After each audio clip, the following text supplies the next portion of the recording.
Hi friends. तो जो आज का टॉपिक है वो क्या है, कंपैरिजन ऑफ इर्रेशनल नंबर। अब इर्रेशनल नंबर को कंपेयर करना क्या बहुत सिंपल है। मतलब हम लोग बेसिक से स्टार्ट करते हैं, बेसिक क्वेश्चन से थोड़ा उससे एक्सटेंड करते जाएंगे, ठीक है ना। तो मान लो मुझे ऐसा कुछ लिखा है, √2 और √3 में आपको कंपेयर करना है, कौन सा बड़ा होगा कौन सा छोटा होगा। आप बहुत इजीली बता सकते हो कि ये वाला बड़ा होगा, ये सिंबल लगा दिया। इसका रीज़न आपको क्या समझ में आ रहा है? यह सच सीधा सा है। ये जो है ये है ऑर्डर और ये है मेरा रेडिकेंट, है ना। आप ये ध्यान रखोगे। हाँ, एक और चीज़ बता देता हूँ मैं, ये है एन और ये है ए। तो इसमें ये जो ए है, ये जो ए है ये होता है मेरा रेडिकेंट, और ये एन है ना, इस रूट के ऊपर कितनी पावर लगी है ये क्या होता है, ऑर्डर, है ना। तो ये nth ऑर्डर का है। और ए, जब यहाँ पे n की जगह पे कुछ नहीं लिखा होता है तो वो 2 होता है ना। If n is not specified, है ना, if n is not given then it is assume to be 2। Okay, तो ये कितना होगा, it is assume to be 2। जब ऐसा कुछ लिखा हो तो क्या मानते हैं इसे 2 की ऑर्डर कितना है 2, या फिर क्या बोलते हैं स्क्वायर रूट, ठीक है। नहीं तो यहाँ पे 3 लिखा होता है तो क्यूब रूट, है ना। 4 लिखा होता है तो फोर्थ रूट, 5 लिखा है तो फिफ्थ रूट, n लिखा है तो nth रूट, ठीक है ना। इस तरीके से तो ये रेडिकेंट है और ऑर्डर है ना। तो जब मेरा ऑर्डर सेम होता है, अगर ऑर्डर सेम है तो मैं रेडिकेंट को कंपेयर कर लेता हूँ, ठीक है। बहुत सिंपल सा रूल है। तो पहला रूल क्या है भाई अपना, कि ऑर्डर सेम है, इफ ऑर्डर इज सेम,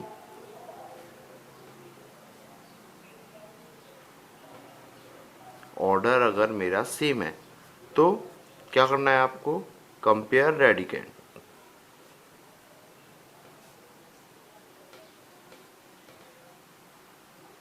ठीक है। इतने में तो कोई दिक्कत नहीं है ना।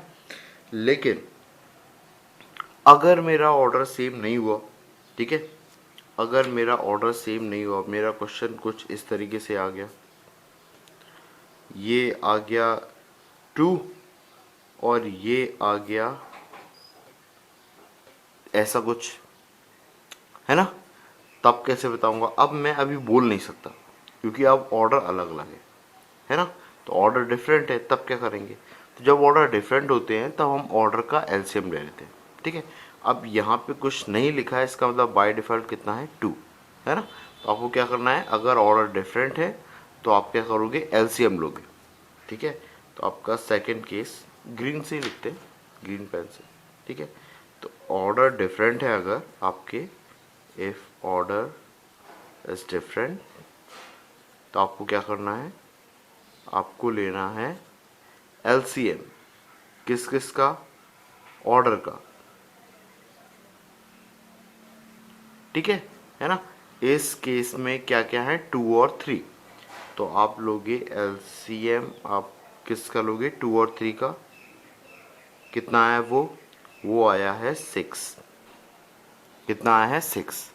अब इसके बाद में आपको ये करना है कि इस पे भी 6 लिखना है, इस पे भी 6 लिखना है। यहाँ पे भी 6 लिखा और यहाँ पे भी 6 लिखा, सॉरी अंदर नहीं, यहाँ पे, ठीक है। अब सोचिए 2 को 6 बनाने के लिए किसका मल्टीप्लाई किया, 3 का। किसका किया, 3 का। तो यहाँ पे कितनी पावर लिख लोगे, 3। इस 3 को 6 बनाने के लिए किसका मल्टीप्लाई किया, 2 का। तो यहाँ पे 3 की पावर कितनी लिख लोगे, 2, ठीक है। अब आप इसे थोड़ा सा सिंप्लीफाई कीजिए, तो ये कितना आ गया 6, ये कितना 2 की पावर 3 कितना 8, और ये 6, ये कितना आ गया 3 की पावर 2 कितना 9। अब देखिए ऑर्डर सेम है, ऑर्डर सेम है, तो ये वाला क्या हो गया, बड़ा हो गया, ठीक है। अब देखिए आपको लग रहा होगा कि सर ये कैसे किया, ये कोई शॉर्ट ट्रिक है क्या, शॉर्ट वर्ड ट्रिक नहीं है। देखो इसको सीधा सा है, ये क्या है, ये क्या है, इस जस्टिफिकेशन दे रहा हूँ, ठीक है। ये लिखा है 2 की पावर 1/2, ऐसा लिखा है। और ये क्या लिखा है, ये लिखा है 3 की पावर 1/3। इनके बेस के नंबर मैं सेम बनाना चाहता हूँ। अगर मैं बेस के नंबर सेम बनाना चाहता हूँ तो ये इसका एलसीएम लेना पड़ेगा 2 और 3 का, वो कितना है 6। अब सोचो नीचे 6 बनाना है, नीचे 6 बनाना है तो किसका मल्टीप्लाई करूँगा डिनोमिनेटर में 3 का, तो उसी का मल्टीप्लाई ऊपर भी कर दिया, है ना। सेम 3 में भी ये 1/3 है, इसको 6 बनाना है तो किसका 2 का मल्टीप्लाई नीचे किया, 2 का मल्टीप्लाई ऊपर कर दिया, तो ये कितना हो गया 6, ऊपर कितना आ गया 3, ये कितना आ गया 2 की पावर 3/6। और ऐसा नहीं करोगे कि 3 से कैंसिल कर दोगे, अरे बेटा 3 से कैंसिल करना होता तो ये मल्टीप्लाई क्यों किया था मैंने, 3 का मल्टीप्लाई डिवाइड ही क्यों किया था, मेरे को ये फॉर्म चाहिए, कैंसिल करके वापस ये फॉर्म नहीं चाहिए, ये तो वापस क्वेश्चन पे आ जाऊंगा, ठीक है ना। सो इसमें अब इसमें मैं क्या करता हूँ, 3 को अंदर ले लेता हूँ, 1/6 को बाहर ले लेता हूँ, तो ये है 2 की पावर 3 और मल्टीप्लाई बाय 1/6। अब देखो ये एक्चुअल में ये चीज़ यही है और ये चीज़ यही है ना।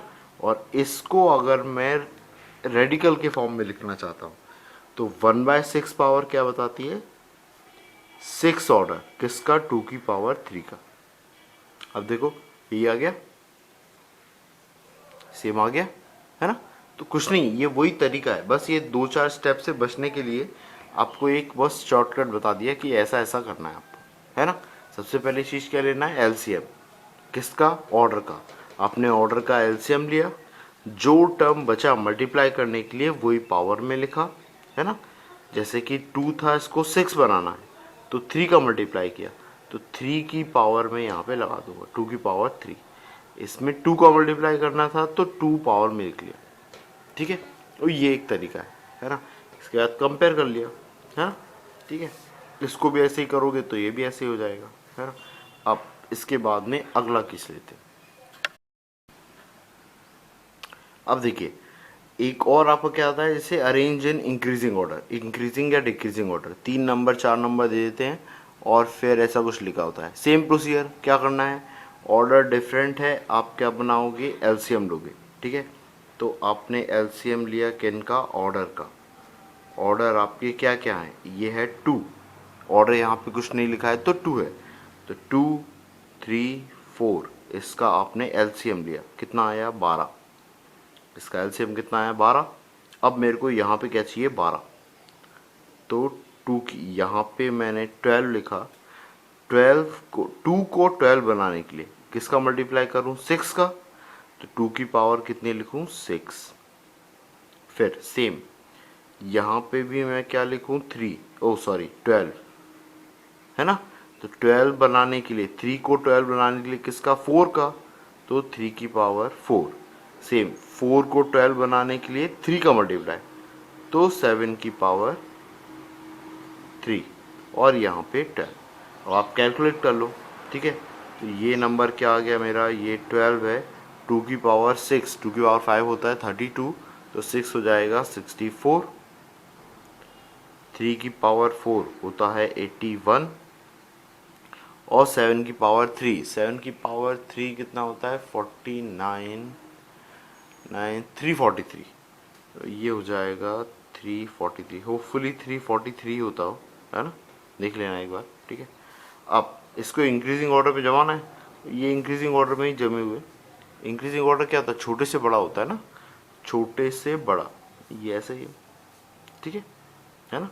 आप ऐसे लिख सकते हो कि ये क्या है भाई, ये इससे छोटा है और ये इससे छोटा है, ठीक है, तो ये आपके ऑर्डर हो गए, है ना। और इसी को आप इस तरीके से लिख सकते हो कि भाई ये अगर ये है तो ये 2, ये 3 और ये 7। तो करना कुछ नहीं है, सिंपल सा है। क्या कंसेप्ट कि मेरे को ऑर्डर का एलसीएम लेना होता है, एलसीएम के लिए जितना नंबर कम पड़ रहा हो वो पावर में लिख दो और फिर उसको एक्सपेंड कर लो, ठीक है। अब इसमें एक और टाइप आता है, वो टाइप और डिस्कस करते हैं, एक या दो टाइप और आते हैं, वो अच्छे होते हैं, ठीक है, वो और देख लेते हैं।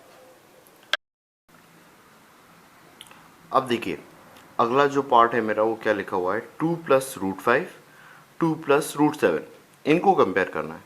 तो ये तो बहुत सिंपल है। आपको क्या दिख रहा है, एक पार्ट दिख रहा है आपको रेशनल पार्ट, एक पार्ट क्या दिख रहा है रेशनल, और एक पार्ट क्या दिख रहा है इरेशनल। ये भी रेशनल और इरेशनल। जब भी ऐसा आता है तो आप सबसे पहले क्या देखते हो, रेशनल, अगर रेशनल पार्ट इक्वल है तो इरेशनल पार्ट कंपेयर कर लेता हूँ, या फिर इरेशनल पार्ट इक्वल है तो रेशनल पार्ट कंपेयर कर लूँगा। ठीक है, तो उससे मैं इजीली बता सकता हूँ। ये है बेसिक क्वेश्चन। ठीक है, तो अभी रेशनल रेशनल इक्वल है, आप इरेशनल को कंपेयर करके बता सकते हो, है ना। सेम अगर इरेशनल में ऑर्डर चेंज हो जाए तो आप वैसे ही सिंपली बस उनको कंपेयर करना, और जौन सा बड़ा आएगा वो बड़ा होगा। जैसे इस केस में 2 और 2 सेम है, तो √7 √5 से बड़ा है, इसलिए ये बड़ा हो गया।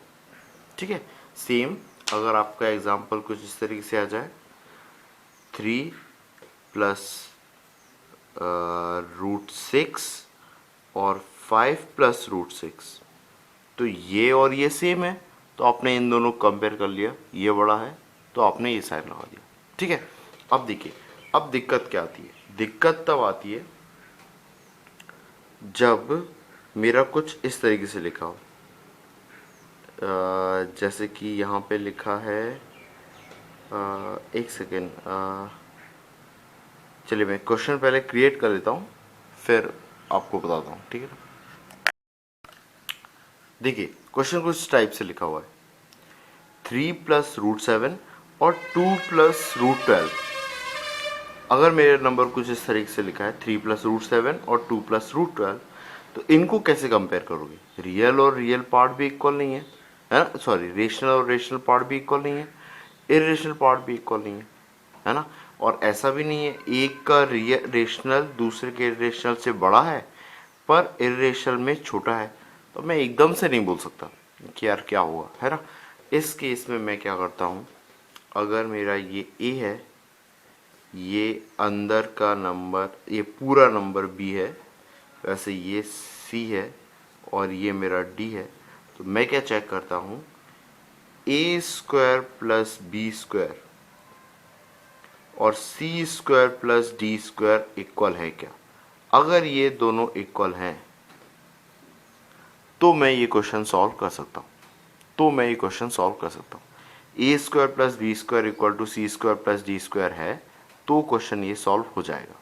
ठीक है, अगर है, अब देख लो पहले, ए का स्क्वायर, 3 का स्क्वायर कितना 9, प्लस बी का स्क्वायर, बी मतलब √7 पूरा है, ध्यान रखना ये √7 पूरा है, √7 का स्क्वायर दैट इज 7, और इधर सी कितना 2, तो 2 का स्क्वायर 4, और ये पूरा नंबर है √12 का स्क्वायर दैट इज 12, ये कितना 9 और 7 16, और ये भी 16, ये इक्वल हैं, डेफिनेटली इक्वल है, मतलब इसे सॉल्व कर सकता हूँ।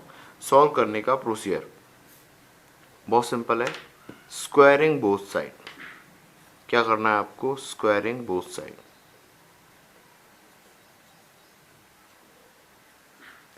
आप बोथ साइड स्क्वायर कर दो तो ये क्या होगा, स्क्वायर बोथ साइड करने में a square plus b square that is rational part, इधर का भी रेशनल पार्ट इक्वल आ जाता है, दोनों साइड का रेशनल पार्ट इक्वल आ जाता है, और इरेशनल पार्ट को मैं कंपेयर कर लेता हूँ। तो स्क्वायरिंग बोथ साइड करने से क्या होगा, ये है ए प्लस बी का whole square, a plus b का whole square, a square plus b square plus 2ab, 2ab है ना इरेशनल पार्ट देगा। चलिए देखिए करके देखते हैं, बताता हूँ मैं। 3 प्लस √7 का स्क्वायर और इधर 2 प्लस √12 का स्क्वायर, बीच में कुछ नहीं लिखना है, ठीक है ना। अभी मुझे नहीं पता कि बीच का साइन क्या होगा, है ना, लेस देन होगा ग्रेटर देन होगा कैसा होगा, ठीक है। तो अभी तो साइन नहीं पता, तब तो कुछ नहीं लगाना, ठीक है। अब इसमें 9 प्लस 7, ये तो मैं देख ही चुका हूँ कि 16 आएगा, तो ए स्क्वायर प्लस बी स्क्वायर तो कितना आएगा 9 प्लस 7 16, फिर 2ab दैट इज 2 इंटू 3 ए और बी कितना √7, ये कितना हो जाएगा 9 और 7 16 प्लस 2 3 जा 6 √7, ये आ गया।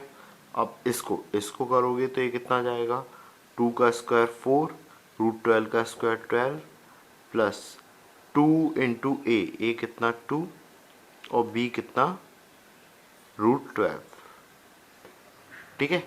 तो अब इसके बाद से सॉल्व कर लो, ये कितना जाएगा 16 और ये आ जाएगा +4 × √12। अब 16 सेम है, मुझे किसको कंपेयर करना है, सिर्फ 6√7 और 4√12, इन दोनों को कंपेयर करना है। अब ये फिलहाल दिख नहीं रहे हैं, तो क्या करता हूँ 6 को अंदर ले जाता हूँ, 4 को भी अंदर ले जाता हूँ। 6 को अंदर कैसे ले जाऊँगा, 6 अगर बाहर है तो अंदर हो जाएगा जाके 6 का स्क्वायर, 6 का स्क्वायर × 7। ऐसे ये 4 अगर अंदर है, अंदर जाके 4 का स्क्वायर हो जाएगा, ठीक है। और ये 12। भाई सी बात है, अगर अंदर 4 स्क्वायर होता तभी तो ये बाहर निकल के 4 होता, ये ऐसा 4 होता, तो अभी बाहर है, अंदर आएगा तो स्क्वायर हो जाएगा, है ना। सेम अंदर से 6 स्क्वायर होता तभी तो बाहर निकल के 6 होता, तो 6 बाहर से अंदर लाया तो अंदर जाके वो स्क्वायर हो जाएगा। इन दोनों को कंपेयर कर लो, कैलकुलेशन कर लो, 16 × 12 करना और 36 × 7 करना, जौन सा बड़ा आएगा वो नंबर बड़ा होगा। तो आपको क्या ध्यान रखना है, जब भी ऐसे कोई नंबर आए तो आपको करना है a² + b² और इधर का c² + d² कंपेयर करना है। अगर वो इक्वल आ गए तो मैं क्वेश्चन सॉल्व कर सकता हूँ, आंसर नहीं आएगा तो मैं क्वेश्चन सॉल्व कर सकता हूँ। क्वेश्चन सॉल्व करने के लिए क्या करते हैं, स्क्वायरिंग बोथ साइड स्क्वायर किया, उसके बाद सॉल्व किया। रेशनल और रेशनल पार्ट इक्वल आ जाते हैं, इरेशनल पार्ट आप कंपेयर कर लीजिए, ठीक है। एक ये टाइप है। फाइनल टाइप और देख लीजिए। अब देखिए इसी में अगला प्रॉब्लम क्या है, इसमें अगला प्रॉब्लम है जब मेरे डिफरेंस में आ जाए, किस में आ जाए, डिफरेंस में, ठीक है। अब डिफरेंस में भी अगर देखिए, अगर मेरा ऐसा हो रहा है कि इनका सम, इनके स्क्वायर का सम इसके स्क्वायर के सम के इक्वल आ रहा है, अगर इक्वल आ रहा है तो मैं यही प्रोसीजर लगाऊंगा, ठीक है ना, यही प्रोसीजर लगाऊंगा। लेकिन डिफरेंस के केस में अगर ऐसा आ रहा है, वैसा नहीं आ रहा है, और कैसा आ रहा है कि रेडिकेंड का डिफरेंस सेम आ रहा है, रेडिकेंड का डिफरेंस अगर सेम आ रहा है तो मैं क्या करूँगा, तब मैं आंसर निकाल सकता हूँ। तो मैं लिख लेता हूँ ये चीज़ कि if difference of radicand is same, if difference of radicand, hopefully radicand आपको समझ में आ रहा हो। रेडिकेंड क्या है, अंदर का नंबर, है ना भैया, बाहर के नंबर की बात नहीं कर रहा हूँ, √17 - √12 की बात नहीं कर रहा हूँ। अगर वो आप ऐसे ही कैलकुलेट कर लो तो ताम झाम करने की ज़रूरत क्या है बेटा। √17 - √12 की वैल्यू अगर आपको पता है, √11 - √6 की वैल्यू आपको अगर पता है, तो फिर आप कैलकुलेट ही क्यों करोगे, सीधा लिख लो, सीधा कंपेयर कर लोगे ना। आपको पता है ये 2.3 है, ये नंबर आपका 3.4 है, तो आप कंपेयर कर लोगे, ये बड़ा होगा ये छोटा होगा, ठीक है, इस तरीके से, है ना। 2.3 होगी नहीं इसकी वैल्यू, ठीक है ना, मैं तो ऐसे ही बोल रहा हूँ बस कि मान लो अगर हुई तो, इस तरीके से। If difference of radicand is same, तो आप सॉल्व कर सकते हो। और कैसे सॉल्व करना है, जो पेयर छोटा वाला होगा वो बड़ा होगा, जो पेयर छोटा वाला होगा वो बड़ा होगा, ये ध्यान रखना है। तो 11 और 6 ये वाला पेयर छोटा वाला है, देखिए 17 और 12 ये बड़े बड़े नंबर है, ये 11 और 6 ये छोटे छोटे हैं, ये वाला बड़ा होगा। तो आप क्या लगा दोगे, ऐसा शायद, ठीक है ना। अब आप पूछोगे सर ये कोई शॉर्ट ट्रिक है, शॉर्ट ट्रिक भी है और इसके पीछे लॉजिक भी है। देखिए लॉजिक बहुत सिंपल है, मैं यहाँ पे परफेक्ट स्क्वायर लिख लेता हूँ, पहले तो नंबर लिख लेता हूँ 1 2 3 4 5 6 7 इस तरीके से, है ना। इनके स्क्वायर लिखता हूँ, ये ऐसा कुछ लिखा है, यहाँ पे लिखा है 25 36 49, ठीक है। अब मैं अगर इन पे रूट लगा दूँ, है ना, तो आप देखिए ये नंबर का, एक्चुअल नंबर का डिफरेंस हर किसी का कितना है, 1 1। एक्चुअल नंबर का डिफरेंस हर किसी का 1 1 है ना। लेकिन आप देखिए रेडिकेंड का अगर आप डिफरेंस देख रहे हो तो रेडिकेंड का डिफरेंस पहले वाले का 3 है, उसके बाद रेडिकेंड का डिफरेंस कितना है 5, फिर कितना है 7, फिर कितना है 9, फिर कितना है 11, फिर कितना है, इसके बाद में है 13। ठीक है, तो आप देख रहे हो एक्चुअल डिफरेंस सेम लाने के लिए रेडिकेंड का डिफरेंस मेरे को हमेशा बढ़ाना पड़ रहा है ना। इसका मतलब कि अगर मेरे रेडिकेंड का डिफरेंस सेम हुआ तो आगे बड़े नंबर्स के लिए जो एक्चुअल डिफरेंस है वो कम हो जाएगा। एक्चुअल डिफरेंस क्या हो जाएगा, कम हो जाएगा। ये बहुत सिंपल सा लॉजिक है ना, कि एक्चुअल डिफरेंस सेम है तो रेडिकेंड का डिफरेंस बढ़ रहा है। अगर मैं रेडिकेंड का डिफरेंस सेम कर दूं तो एक्चुअल डिफरेंस आगे जाके घटने लगेगा, है ना। तो मेरे को समझ में आ रहा है कि अगर मैं रेडिकेंड का डिफरेंस यहाँ पे 3 रख रहा हूँ तो आगे जाके मैं रेडिकेंड का डिफरेंस 3 रखूँ, है ना 4, तो 4 का अगला √7 होगा। तो √4 और √7 का जो रेडिकेंड का डिफरेंस 3 है और √1 और √4 का रेडिकेंड का डिफरेंस 3 है, तो इन दोनों के बीच के एक्चुअल नंबर का डिफरेंस 1 आ रहा है। डेफिनेटली इन दोनों के एक्चुअल नंबर का डिफरेंस 1 से कम आएगा, क्योंकि √4 और √9 के बीच का डिफरेंस 1 है। देखो √4 √9 क्या होंगे, 2 और 3, इन नंबर्स के बीच का डिफरेंस 1 है, तो डेफिनेटली √4 √7 के बीच का डिफरेंस तो 1 से छोटा होगा, है ना। अब देखो रेडिकेंड का डिफरेंस सेम है, तो यही लॉजिक यहाँ पे अप्लाई किया है ना, कि रेडिकेंड का डिफरेंस सेम है ना, तो जो छोटे वाले नंबर है ना उनका डिफरेंस बड़ा होगा, क्योंकि आगे जाके क्या होता है ये डिफरेंस बढ़ते जाता है रेडिकेंड के केस में। ठीक है, होपफुली ये लॉजिक समझ में आया हो। ये लॉजिक का अप्लाई आप कर सकते हो जब ये नंबर नेगेटिव में आते हैं। तो नेगेटिव में 3 तरीके के नंबर आ सकते हैं। एक तो यही टाइप का कि क्या हो जाए, आपके स्क्वायर के सम सेम आ जाए। स्क्वायर के सम अगर सेम आ जाए तो आप स्क्वायरिंग ऑन बोथ साइड करके कर लोगे, है ना। अगर स्क्वायर का सम सेम नहीं है ऐसा केस, तो आप क्या चेक करोगे, रेडिकेंड का डिफरेंस सेम आ जाए। रेडिकेंड मतलब अंदर का नंबर, 17 - 12 5, 11 - 6 5 सेम आ रहा है, तो आप कौन सा नंबर बड़ा लोगे, जो छोटे पेयर्स हैं। ठीक है, तो सॉल्व कर सकते हो। इसके आगे अगर कोई दिक्कत आएगी फिर तो बेटा आप छोड़ देना, ठीक है, आगे बढ़ जाना बेटर होगा। ठीक है ना, आपके लिए गुड लक।